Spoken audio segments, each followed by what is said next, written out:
Olha, você não especificou, né, a idade do paciente. Vou considerar que seja um paciente adulto. Mas olha só, você colocou aí que a pessoa já tomou 4 tipos de xarope. Ou seja, pelo menos aí um mês e meio, ela está tentando de formas diferentes resolver essa tosse. E não resolveu.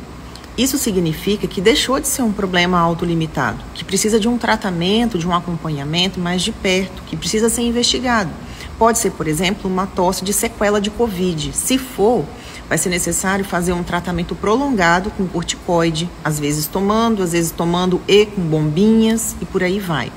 Pode ser uma tosse alérgica, de uma alergia crônica, de asma, de bronquite, enfim, pode ser uma infinidade de coisas, uma sinusite crônica. Então agora precisa de investigar para fazer o tratamento correto. Não adianta ficar também atirando para tudo enquanto é xarope, para tudo enquanto é medicamento, porque você já viu aí, pelo tanto que ele já usou, ele já tentou de várias formas e não está adiantando.